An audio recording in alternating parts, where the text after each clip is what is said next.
시편 126편입니다.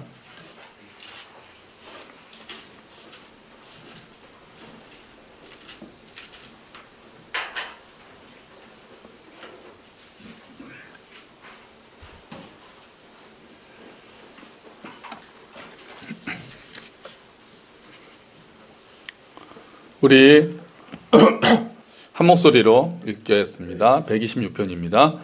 여호와께서 시온의 포로를 돌려보내실 때 우리는 꿈꾸는 것 같았도다. 그때 우리 입에는 웃음이 가득하고 우리 혀에는 찬양이 찼었도다. 그때 문 나라 가운데서 말하기를 여호와께서 그들을 위하여 큰 일을 행하셨다 하였도다. 여호와께서 우리를 위하여 큰 일을 행하셨으니 우리는 기쁘도다. 여호와여, 우리의 포로를 남방 시내들 같이 돌려보내소서. 눈물을 흘리며 씨를 뿌리는 자는 기쁨으로 거두리로다. 울며 씨를 뿌리러 나가는 자는 반드시 기쁨으로 그 곡식단을 가지고 돌아오리로다. 아멘. 할렐루야. 감격적인 날이 왔습니다. 감격적인 날이 왔어요. 이렇게 만나서 예배를 드리게 되다니요. 물론 지금 마스크를 다 하고 띄엄띄엄 앉아 계시는 모습이 낯설기도 하지만 그래도 아무도 안 계신 곳에서 설교를 2달 동안 하다가 이렇게 얼굴을 뵙고 찬양도 이제 혼자 하다가, 물론 저희 가족은 같이 있었습니다만 또 이렇게 찬양을 또 같이 이렇게 하는 또 뭐 반주도 있고 막 이렇게 음악과 함께 또 합창이 되잖아요. 회중 찬양이 제일 좋은 건데요. 오늘 설교 제목이 뭡니까? 돌아온 기쁨입니다. 돌아온 기쁨. 우리도 예배당으로 돌아왔습니다. 할렐루야.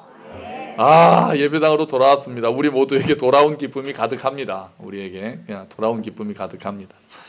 자, 오늘 말씀은 성전에 올라가는 노래라는 제목이 붙어 있어요. 성전에 올라가는 노래. 전에 121편 우리가 설교할 때도 우리 같이 보았을 때도 말씀드렸는데요. 성전에 올라가는 노래라는 제목이 붙어 있는 시편들은 크게는 2가지 설이 있습니다. 하나는 예루살렘 성전 계단을 올라가면서 노래를 불렀을 것이다. 이걸 노래를 부르면서 이렇게 암송 그러잖아요. 여호와께서 시온의 포로를 돌려보내실 때에 우리는 꿈꾸는 것 같았도다. 이렇게 좀 찬양 노래 같지가 않지만 이렇게 곡조도 있었을 거고 그냥 음송이라고 하잖아요. 이렇게 하면서 계단을 올라가면서 했을 것이다. 또 더 많은 사람들은 아예 멀리서 예루살렘 성을 바라보면서 광야를 건너서 이렇게 올 때 사람들이 불렀을 거다. 매기고 받고 하듯이 어이야디야 하듯이 그렇게 하면서 불렀을 거다 이렇게 생각을 해요. 그래서 2가지가 다 있을 수 있을 것 같습니다. 그때도 불렀고 찬양을 부르면서 왔고 또 와서 다시 성전에 올라갈 때도 불렀겠죠. 어쨌든 예배드리러 가던 사람들이 불렀던 그런 노래입니다. 이 시는 과거의 회상, 현재의 기쁨, 미래의 소망이 다 나눠져 있는데요. 1, 2절은 처음에 과거를 회상하고 있습니다. 자, 1절을 한번 다시 볼까요? 1절 한번 같이 읽어봅시다.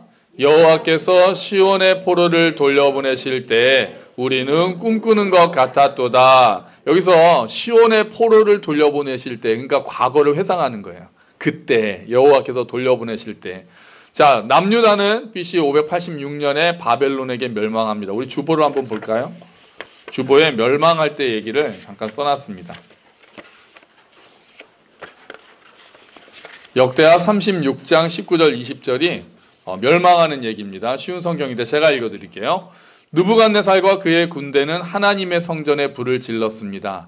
그들은 예루살렘 성벽을 무너뜨렸습니다. 그리고 왕궁을 다 불살랐습니다. 그들은 예루살렘에 있는 값진 것은 모두 가져가거나 없애버렸습니다. 느부갓네살은 살아남은 백성을 바빌론으로 사로잡아가서 자기와 자기 자손의 노예로 삼았습니다. 그들은 페르시아 왕국이 바벨로니아를 물리칠 때까지도 노예로 있었습니다. 아멘. 요게 예루살렘이 망하고 이스라엘이 망한 그때였어요. 그리고 나서 한 50년이 지나서 페르시아가 이제 패권을 차지하게 되고요. 하나님께서 페르시아를 통해서 이스라엘을 돌아오게 하십니다. 페르시아의 왕 고레스가 왕권을 잡은 다음에 이스라엘 포로도 돌아가게 하라라고 명령을 내리는 장면이 그 밑에 있는 주보 밑에 있는 역대하 36장 22절 23절입니다. 그러니까 예루살렘이 멸망하고 50년 정도 지난 다음입니다. 고레스가 페르시아의 왕이 된 첫 해에 여호와께서 고레스의 마음을 움직이셔서 예레미야를 시켜서 하신 말씀을 이루셨습니다. 고레스는 온 땅에 사람들을 보내어 글로 적은 칙령을 선포하게 했습니다. 페르시아의 고레스 왕이 선포한 칙령의 내용은 이러합니다. 하늘의 하나님이신 여호와께서 이 세상의 온 나라들을 나에게 주셨다. 그리고 나를 세우셔서 유다 땅 예루살렘에 여호와를 위해 성전을 짓게 하셨다. 이제 너희 모든 하나님의 백성은 예루살렘으로 돌아가도 좋다. 너희의 하나님 여호와께서 너희와 함께 하시기를 바란다. 아멘. 이렇게 돼서 포로가 돌아오기 시작해요. 그래서 스룹바벨이라는 사람이 인도에서 돌아오고 에스라가 인도에서 돌아오고 느헤미야가 인도에서 돌아오는 식으로 해서 포로로 잡혀있던 사람들이 돌아옵니다. 그쯤에 그때를 회상하면서 이 노래를 불렀던 거예요. 그때 시온의 포로를 돌아오게 하실 때 우리가 기뻤다. 그때쯤에 이 시가 이미 시작이 되었던 것 같아요. 근데 이스라엘이 포로에서 돌아올 수 있었던 이유를 1절에 딱 보면은요. 1절 처음에 뭐라고 나옵니까? 여호와께서라고 나옵니다. 그러니까 그러니까 이스라엘을요, 포로를 돌아가라고 명령한 사람은 누구였어요? 고레스였습니다. 고레스. 페르시아의 왕 고레스가 이스라엘 포로를 돌아가라고 명령했어요. 그런데 성경은, 이스라엘 백성들은 뭐라고 고백합니까? 누가 그렇게 했다고 고백합니까? 여호와께서 그렇게 하셨다고 고백하는 거예요. 여호와께서 하셨다.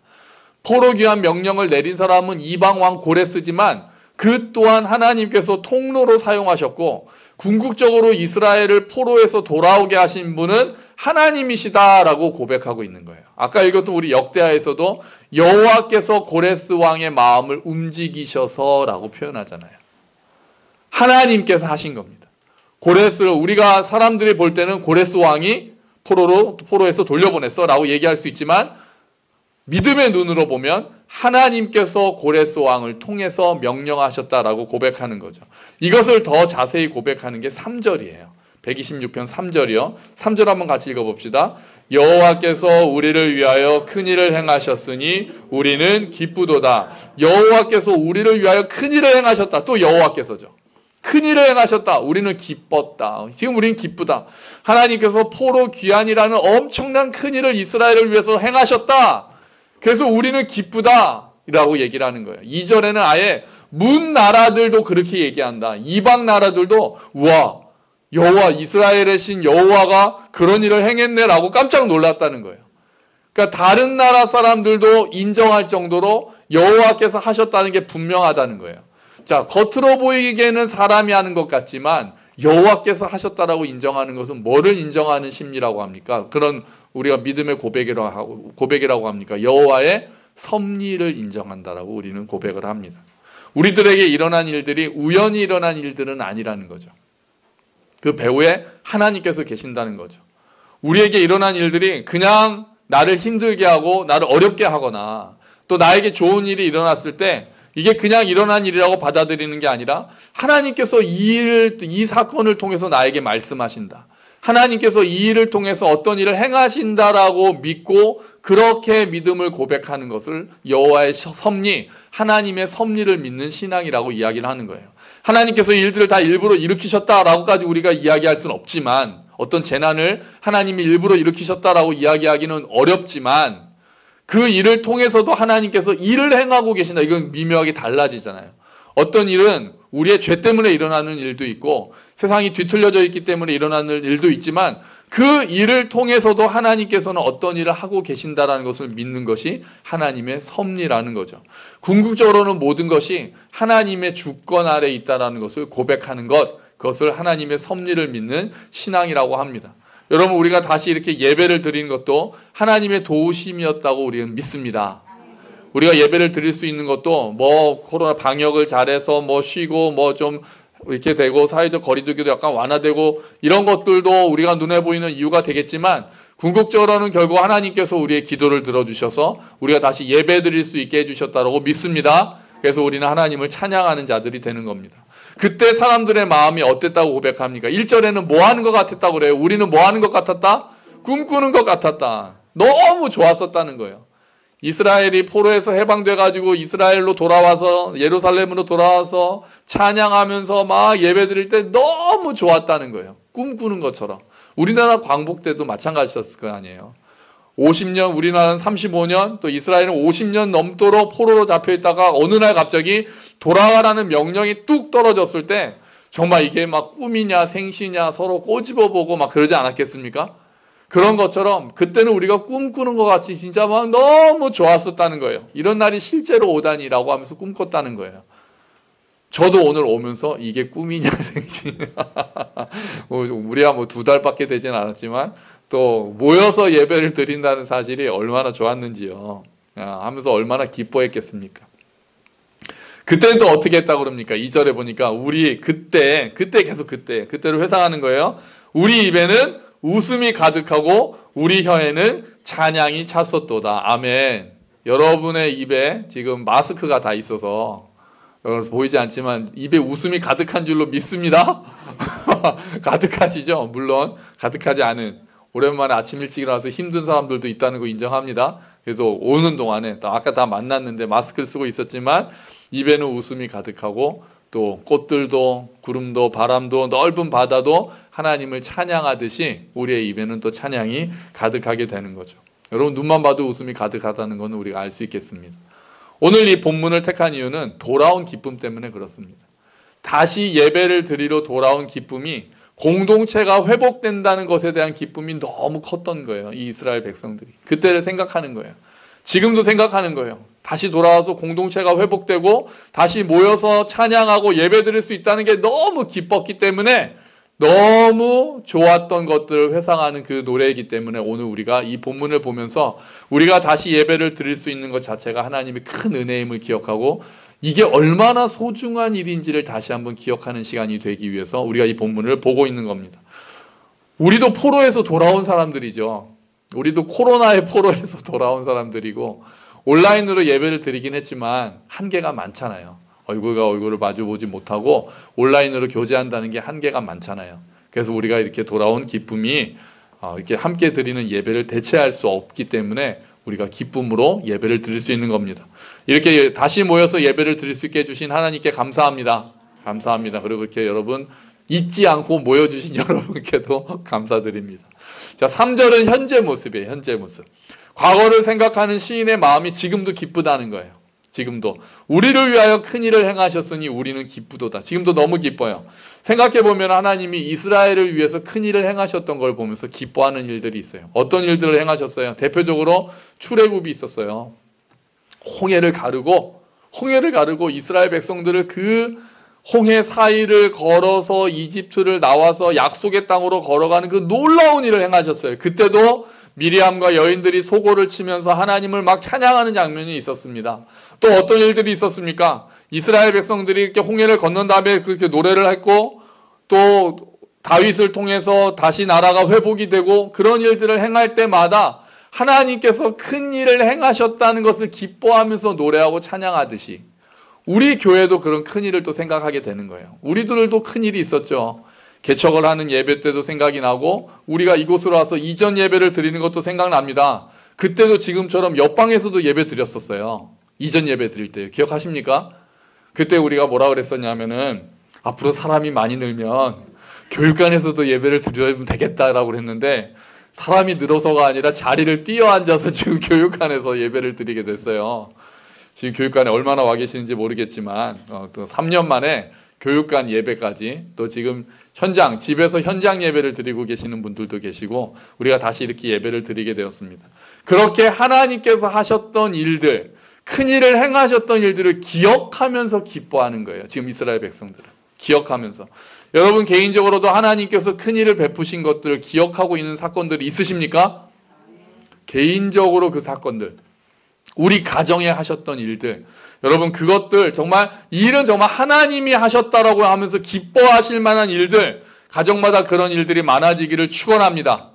가정마다 개인마다 정말 그 기억들을 다시 우리가 가지고, 맞아, 그때 그런 일이 있었지, 하나님이 우리를 가정을 위해서 그런 일을 하셨지, 하나님이 내 인생에서 그런 일을 하셨지, 그때 기뻐했었던 일들을 기억하고, 또 앞으로도 그런 일들이 여러분 가정 가운데 가득해서 정말 기뻐할 만한 일들이 많기를 소망합니다. 정말요.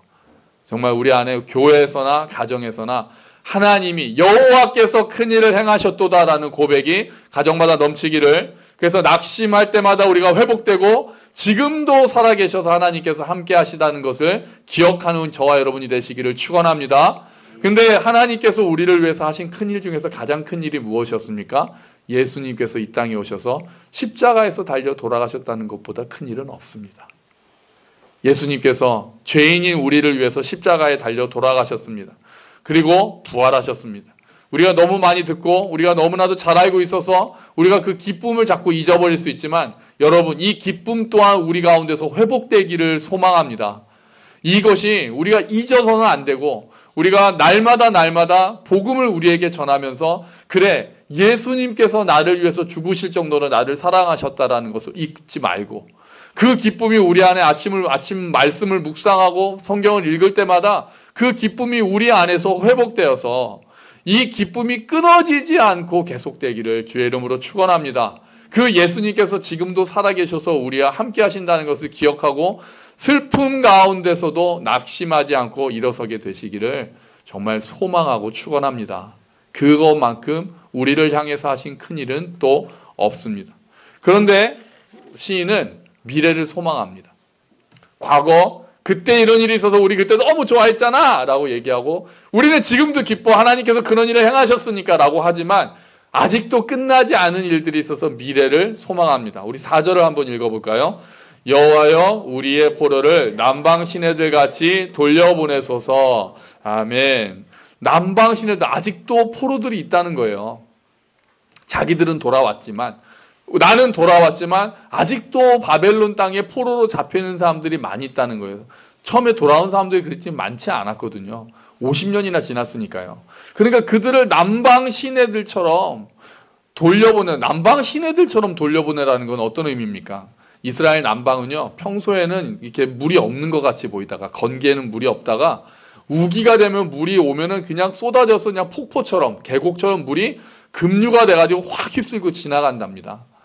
그래서 그런 것처럼, 정말 그냥 강물이 확 휩쓰는 것처럼 이스라엘 백성들이 정말 가득 채우고, 이 땅을 가득 채우고 포로에서 돌아오기를 간구하는 그런 기도이기도 한 거죠. 우리도 다시 모여서 예배를 드렸지만 아직 완전하지는 못했습니다. 아직 또 몸이 좀 안 좋으시거나 아직도 좀 더 또 가족들이 걱정하거나 하시는 분들은 돌아오지 못했어요. 우리 정말 때가 돼서 여기 또 이제 좀 다시 다 우리 전교인이 모여서 남방 시내들 같이 다시 모여서 함께 예배 드리는 날이 또 빨리 와야 되겠습니다. 아직도 회복되지 않은 것들이 있죠. 우리 평일 모임도 회복되지 않았고요. 금요 예배는 이제 이번 주부터 회복되겠습니다만 평일 모임도 아직 되지 않았고, 가장 중요한 게 회복되지 않은 게 있습니다. 뭡니까? 밥입니다. 밥. 밥 먹는 게 회복되어야 교회가 회복이 완성되는 겁니다. 밥이 회복돼야 돼요. 물론 영어 성경도 회복돼야 되죠. 근데 그것도 밥이 없으니까 안 되는 거거든요. 밥만 먹으면은 영어 성경 오후 소그룹 모임은 자연스럽게 회복이 되는 거고요. 우리가 언제 밥을 먹느냐 하는 게 굉장히 중요한 포인트가 됩니다. 밥을 먹을 정도로 우리가 회복이 되면 우리가 이 자리에서 함께 예배드리고 그렇게 되는 것도 가능하게 된 거죠. 그날도 속히 와야 되겠습니다. 우리가 정말 밥 먹으면서 교제하고 어떻게 지냈는지 궁금해하고 소그룹을 나누고 이게 얼마나 중요한지요. 근데 그 포로래요. 이 시인은 그랬으면 좋겠다, 하나님 이렇게 해주세요라고 막연하게 미래만 소망하는 것이 아니라 눈물을 흘리며 씨를 뿌리는 현재가 있어야 된다는 것을 또 기억하고 있습니다. 5절 말씀 우리 같이 읽어볼까요?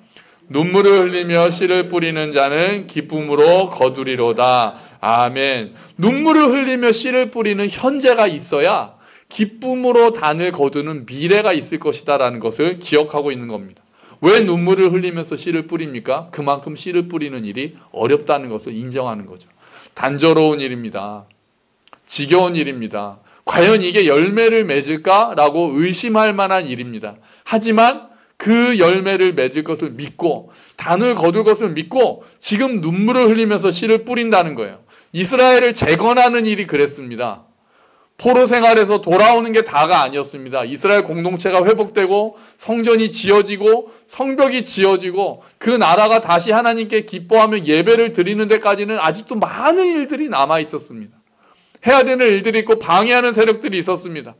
성전을 쌓아야 되죠. 성벽도 쌓아야 되죠. 율법을 반포해야 되죠. 다시 이스라엘이 예배 공동체가 되고 생활 공동체가 되기 위해서는 아직도 가야 되는 일들이 많았습니다. 이방 민족들은 호시탐탐 기회를 노리면서 어떻게 하면 성벽을 쌓지 못하게 할까 모함하고 공격하고 그런 일들을 했죠. 내부에도 갈등이 심했습니다. 가진 자와 못 가진 자 사이에서 막 갈등이 심했습니다. 그런 일들을 다 이겨내야, 그런 일들을 다 극복해야 공동체가 회복된다는 거죠. 하지만 그럼에도 불구하고 시인은 씨를 뿌리는 노력을 할 때 하나님께서 단을 거두게 해주실 것이라고 소망을 노래하고 있는 겁니다. 지속적으로 우리 씨를 뿌리자라고 얘기하는 거예요. 눈물을 흘리면서 씨를 뿌리자고 얘기하는 거예요. 포기하지 말고 인내로서 그 일을 감당할 때 하나님께서 결국은 우리에게 회복이라는 놀라운 일을 일으켜 주실 것이라고 고백하고 하나님께서 함께 하실 거라고 고백하면서 우리가 계속해서 낙심하지 말고 씨를 뿌리자고 하는 거예요. 여기선 한 가지 겉면이 더 들어있어요. 어떤 겉면이냐면요, 바벨론에 있는 사람들한테도 이야기를 하고 있는 거예요. 바벨론에는 아직 돌아오지 않은 자들이, 못 돌아오는 게 아니라 안 돌아오는 자들도 많이 있었습니다. 50년이나 지났잖아요. 그러니까 그 다음에 태어난 사람들도 훨씬 많았을 것이고, 나이가 많은 사람들은 그래 내 고향으로 돌아가야지 생각할 수 있겠지만, 그러지 않은 사람들은 꼭 거기 가야 되나? 꼭 이스라엘로 가야 되나? 거기 가면 처음부터 다시 시작해야 되는데 우리 여기서 50년 동안 살면서 터전 다 닦아놨는데 꼭 예루살렘으로 돌아가야 되나 생각하면서 가지 않았던 사람들도 많았단 말이에요. 그 사람들한테 권면하는 거예요. 하나님께서 약속하신 땅은 여기다. 하나님께서 세우시려고 하는 땅은 여기다. 우리 그리로 돌아가자. 힘들겠지만, 쉽지 않겠지만 하나님께서 우리를 세우실 것이다라는 그 약속만 믿고 돌아가자라고 권면하고 있는 거예요. 그렇게 고백하면서. 그러면서 그 사람들을 계속해서. 그래서 이스라엘 사람들이 약속의 땅으로 돌아가려는 노력을 지금까지도 계속하고 있는 거죠. 척박한 환경이 그들을 기다리고 있고 그들 가운데 어려움이 있겠지만 그래도 눈물을 흘리면서 씨를 뿌릴 때 하나님께서 완전하게 회복하게 해주실 것이라고 믿고 있는 겁니다. 여러분, 이제 세상이 BC AD로 나뉘지 않고 BC AC로 나뉜다라는 말을 많이 합니다. 그죠? BC는 Before Christ, 아노 도미네. 그래서 예수님 이전 이후로 나뉘었다가 이제는 뭐 이전 이후로 나뉘는 거예요. BC Before 코로나, After 코로나. 그래서 코로나를 기준으로 해서 예수님 오신 다음으로 큰일이 돼버린 거예요, 지금. 이제 세상이 그렇게 나뉠 거라고 합니다. 아직도 여파가 지금 남아있고요. 앞으로 어떤 일이 일어날지 잘 모르겠어요. 또 이전 세상으로는 돌아가지 않을 것이라는 전망이 지금 많이 쏟아지고 있습니다. 많은 사람들이 코로나 이후에는 이렇게 바뀔 거라고 이야기합니다. 어떤 일들이 일어날까요? 이제 원격이 늘어날 거라고 이야기를 합니다. 학교 수업조차도 원격이 되고 이제 예배도 이제 그렇잖아요. 그래서 앞으로도 비접촉 대면이라고 하죠. 어제 승미 형님이랑 얘기하다 보니까 이제 어떤 교수님이 언택트 시대가 온다라고 했다고 그러더라고요. 컨택트 이렇게 접촉하지 않고 언택트 시대가 이제 온다라고 몇 년 전부터 예언을 했다 그러더라고요. 이제 점점 더 안 만나고 또 사람들이 모이기를 좀 어려워하고 식습관도 바뀌겠죠. 이제 국 놓고 그냥 같이 퍼먹는 건 점점 더 하지 않고 이제 일회용, 1인용 다 이렇게 해가지고 먹는 일들이 또 늘어나겠죠. 습관이 우리가 많이 바뀔 겁니다. 또요, 각 나라가 이제 장벽을 많이 세우겠죠. 해외여행이 예전만큼 자유롭게 이렇게 될지는 다시 그렇게 돌아와서 그렇게 될 수 있을지는 잘 모르겠습니다. 세계화 해가지고 막 세계가 하나로 됐다고 했다가 이제 문제가 생기니까 다 서로 입국을 금지하고 여행을 금지하고 장벽을 세우면서 어려운 시대가 이제 점점 더 또 되지 않을까, 자국 우선주의가 또 커지지 않을까 싶습니다. 정부는 커질까요? 작아질까요? 커질 것 같습니다. 그죠? 이번 방역을 통해서 사회를 통제하고 안전을 위해서 사회를 통제하는 것들에 대해서 정부에게 큰 우리가 권한을 줬고 그 일을 통해서 효과적으로 우리가 그 일들이 일어났는데 앞으로도 좀 문제가 생겼을 때는 정부가 크게 일들을 하게 될 가능성이 많겠습니다. 또 역설적으로 가정은 더 중요해진 것 같습니다. 그죠? 가정에서 모이는 일들이 많아져서 가정은 또 역설적으로 더 그 중요성이 커질 것 같습니다. 교회는 어떨까요? 교회도 당연히 큰 영향이 있습니다. 우리가 모이지를 못하고 예배에 대한 생각도 좀 달라졌습니다. 이전에는 예배는 무조건 교회에서만 드려야 되라는 생각이 많이 있었습니다. 그런데 안 그럴 수도 있네, 이렇게 된 거죠. 안 그럴 수도 있네, 인터넷으로 예배를 드릴 수 있네, 이제 그게 가능하다라는 것들을 생각하게 된 거죠. 그 이제 조금 한 걸음 더 나가면 이제 어떤 생각까지 나올까요? 꼭 교회 나가야 되나? 이렇게 될 수 있겠죠. 뭐 인터넷으로 예배 드려도 누가 그러더라고요. 목사님 얼굴 더 잘 보이고, 네, 더 집중할 수 있고, 자막도 다 잘 나오고, 그렇게 하는데 꼭 우리가 반드시 교회를 나가야만 하나? 그런 생각을 할 수도 있죠. 당연히 교회 출석은 감소할 겁니다. 네, 지금 이제 오늘부터 다시 현장 예배를 드리는 교회가 많아졌어요. 5월이 되니까 부활절에 조금 있다가 4월 26일 조금 있다가 5월부터 시작하는 교회가 우리 교회처럼 많아졌는데, 그 목사님들 모여서 포럼하거나 보면은 과연 몇 %나 교회로 돌아오게 될까? 다시 시작하면 몇 %나. 그러니까 우리 교회 같이 이제 많지 않아서 안 나오기 힘든 교회는 좀 다르지만, 좀 큰 교회, 이렇게 결속력이 좀 크지 않았던 교회들의 경우에는 인터넷으로 그냥 예배 드리면 되지 하는 분들이 더 많아질 수도 있어요. 또 인터넷으로는 좋은 교회 예배를 또 많이 드릴 수 있잖아요. 또 훌륭한 설교들, 또 좋은 뭐 성가대와 찬양팀과 그런 것들을 예배를 드릴 수 있는 일들이 너무 많아지거든요. 앞으로 온라인으로 만나는 것들에 대해서도 고민하게 되겠죠. 온라인 콘텐츠도 많아질 것이고, 온라인으로 어떻게 모임을 할 것인지도 생각이 될 것입니다. 상황은 이렇게 새롭게 바뀌는데 어떻게 그러면 이 앞으로 교회가 대처해야 될까에 대한 뾰족한 수가 잘 없습니다. 솔직히 걱정되는 마음도 저도 목사로서 있습니다. 이런 모습이요, 그냥 패턴만 바뀌는 게 아니라 신앙이 나태해질 가능성이 너무 높아졌습니다. 솔직하게 그렇잖아요. 당장 저만 해도 2달 동안 주일날 교회를 안 나왔거든요. 토요일에 녹화하고 주일은 아예 문 닫아놓고 방역으로 이제 안 합니다라고 하고, 여러분 주일날 그동안에 몇 시에 일어나셨습니까? 저도 막 천천히 그러다가 이제 오늘 2달 만에 아침에 딱 이렇게 하니까 또 아이들은 더 일어나기 힘들어 했겠죠. 또 어떤 분들도 아이들도 뭐 아직도 교회 예배 안 나가는 아이들도 있잖아요. 다른 교회도. 또 누구는 안 나가는데 우리는 왜 나가냐라고 하기도 하고, 아침에 일어나서 또 애들 준비시켜가지고 나오는 것도 또 얼마나 힘듭니까? 그런 일들이 우리가 자꾸 한번 편해지면은 편해지려고 하는 게 우리 본능이잖아요. 조금이라도 더 편해지려고 하는 것들도 있는 거잖아요. 그런데 온라인 예배도 분명히 예배를 보완할 수는 있지만 아무래도 한계가 있고요. 우리의 마음이 느슨해질 가능성이 너무 커집니다. 온라인으로 예배를 드릴 때는요. 그러면서 잘못하면 세상 풍조, 점점 더 모이기를 힘쓰지 않고 모이지 않고 따로따로 떨어져 있는 세상 풍조에 우리가 휩쓸려 갈 수 있고요. 우리의 가치관도 하나님 중심 가치관에서 내 기준으로 바뀔 수 있다는 거죠. 예배가 무엇인가에 대한 생각을 잊어버릴 수가 있다는 거죠. 하나님을 높이고 하나님께 집중하고 모여서 함께 찬양하는 시간이 아니라 내가 편한 쪽으로 가려고 우리의 신앙의 기준이 나를 중심으로 돌아갈 수도 있다는 거죠. 그러면서 더 나아가면 예배가 그냥 문화생활처럼 될 가능성도 생길 수 있다는 겁니다. 그렇기 때문에 편해지려는 우리의 마음과 싸워야 합니다. 편해지려는 마음과 싸워야 합니다.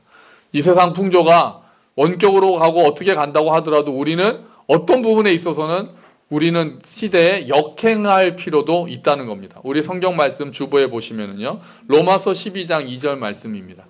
우리 같이 읽어봅시다. 너희는 이 세대를 본받지 말고 오직 마음을 새롭게 함으로 변화를 받아 하나님의 선하시고 기뻐하시고 온전하신 뜻이 무엇인지 분별하도록 하라. 아멘. 이 세대를 본받지 말라고 했잖아요. 여러분, 모이기 위해서 마음을 먹고 시간을 내고 준비하고 하는 모든 과정이 하나님께 드리는 예배입니다. 그리고 모여서 교제하는 시간을 통해서 우리의 신앙이 알게 모르게 유지되고 굳건하게 되는 부분이 있습니다. 꼭 모여야 되나? 예, 꼭 모여야 됩니다. 이제 여러분 휴가가 끝났다고 생각하고 다시 마음을 잡아야 되는 거죠. 앞으로는 대신에 개개인이 얼마나 신앙생활을 더 집중하느냐도 굉장히 중요해질 것 같습니다. 이전에는 그냥 묻어서 가는 경우도 있었단 말이에요. 그냥 주일날 교회 가고 모임하고 좀 묻어서 가는 부분이 있었다면 이제 그것들을 딱 끝이고 나니까 과연 내가 하나님 앞에서 얼마나 바로 서 있었던가, 내가 하나님과의 관계가 어땠던가를 돌아보게 되잖아요. 그리고 생각보다 우리의 믿음이 약했구나, 그냥 예배만 드리는 걸로 우리가 그냥 때우고 있었구나, 이런 생각을 하게 되니 이제는 우리가 개개인이 하나님 앞에 어떻게 설 것인가에 대해서 마음을 잡아야 되는 몫이 개개인에게로 많이 돌아갑니다. 모이지는 못하더라도 각자 말씀을 묵상하는 일, 어떻게 해야 내가 더 말씀을 묵상할 수 있을까? 어떻게 해야 기도할 수 있을까? 그런 책임을 지고 내 신앙을 내가 바로 세우는 일들에 그 책임이 오히려 개인에게 많이 주어진다는 거죠. 가정의 책임도 더 커질 것입니다. 교회에서 교육하는 것들이 아무래도 줄어들고 온라인으로 한다고 하지만 많이 부족하니까 우리 자녀들의 교육, 신앙교육은 부모가 책임져야 되는구나라는 생각이 더 많이 드는 거죠. 그래서 이 기간에 아이들 학교도 가지 않을 때 조금이라도 더 말씀을 읽어주고 같이 말씀을 읽고 예배를 드리고 아이들을 위해서 기도해주는 일들이 중요해지고, 앞으로도 교회 모임이 또 이런 일이 있으면 또 흐트러지고 또 잘 모이지 못한다라고 하면은 다시 가정에서 교육을 시키는 일들이 너무나도 중요해질 것이라고 생각됩니다. 그런 문화가 정착이 되어야 할 것입니다. 그리고 역설적으로 있을 때 잘하라는 말처럼 기회가 될 때마다 우리가 모이기에 힘쓰는 일들을 역설적으로 더 잘해야 되겠습니다. 모이지 않고 사람을 대면하지 않는 문화가 점점 더 많아질 것은 분명합니다. 이 세상 풍조는 그렇게 될 겁니다. 그런데 그럴수록 또 사람 마음 한편으로는 사람으로 채워지는 구멍이 있잖아요. 또 직접 만나서 교제함을 통해서 얻을 수 있는 것들을 갈망하는 모임들, 갈망하는 영혼들이 많이 생길 것입니다. 그 대안을 교회가 줘야죠.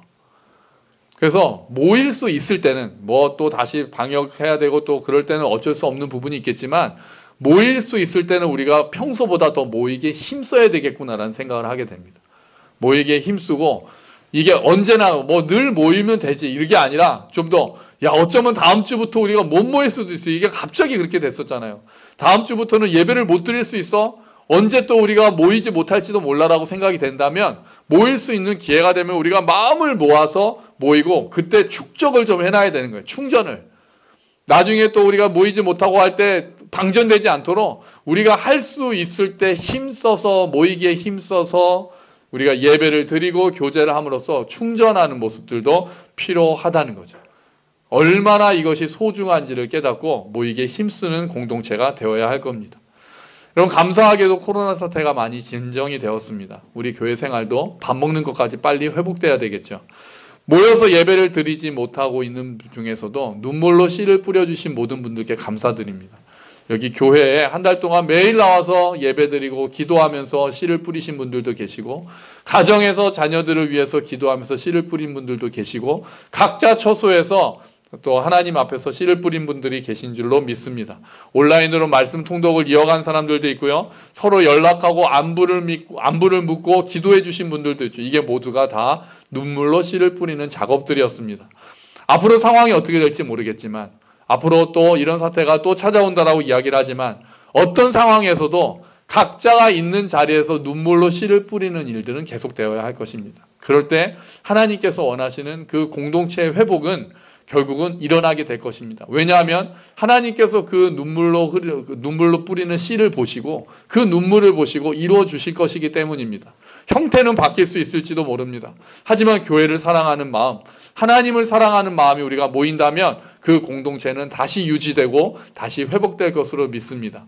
그것을 믿고 우리가 있는 그 자리에서 눈물로 씨를 뿌리는 저와 여러분이 되시기를, 그래서 함께 공동체 회복을 갈망하고 예배 회복을 갈망하고 함께 자라가는 저와 여러분이 되시기를 주의 이름으로 축원합니다. 아멘. 우리 함께 기도하겠습니다.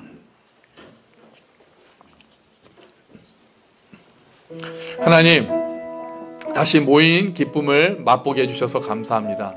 더 많이 회복되길 원합니다. 아직 모이지 못하는 분들이 다 모이고 우리가 식사하고 교제하고 이런 일들이 속히 회복되도록 도와주십시오. 또 우리가 눈물로 씨를 뿌려야 할 때 우리가 우리 신앙을 위해서, 교회를 위해서, 이 땅을 위해서 씨를 뿌리는 우리가 될 수 있도록 기쁨으로 단을 거두는 그날까지 수고하는 우리가 되도록 하여 주시옵소서. 우리 함께 기도하겠습니다.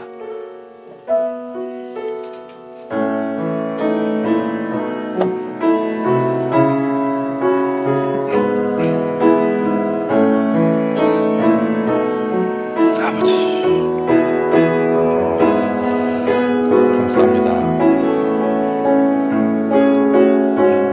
주여 도와주시옵소서. 눈물로 씨를 뿌리며 울며 씨를 뿌렸을 때 기쁨으로 단을 거두고 정말 힘들지만 회복하게 하시는 하나님의 은혜를 맛보는 우리 교회가 될 수 있도록 주여 도와주시옵소서. 아버지, 이 사태가 속히 지나가게 하시옵소서. 주여 도와주시옵소서. 아멘. 아멘. 감사합니다. 아멘. 하나님 아버지, 우리를 돌아오게 하시고 모여서 함께 예배드릴 수 있게 해주시니 감사합니다. 이 모든 것 또한 하나님의 은혜임을 고백합니다. 주님, 우리가 아직 회복돼야 될 부분들이 있습니다. 우리가 완전히 회복이 되어서 함께 웃고 울면서 교제하고 식사하고 또 서로를 격려하고 위로하는 모임까지 다 회복되도록 주님 도와주시고, 또 몸이 안 좋거나 또 상황이 어려워서 못 나오신 분들도 또 속히 모여서 함께 기뻐하며 교제할 수 있도록 주님 은혜를 베풀어 주시옵소서.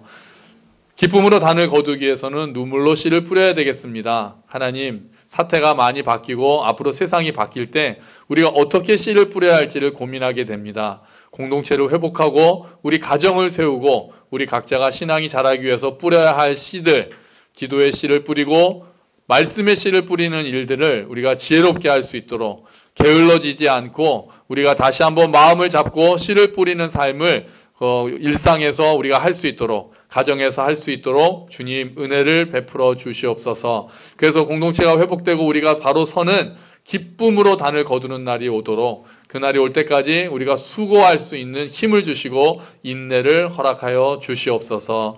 감사합니다. 주님, 예수 그리스도의 이름으로 기도합니다. 아멘.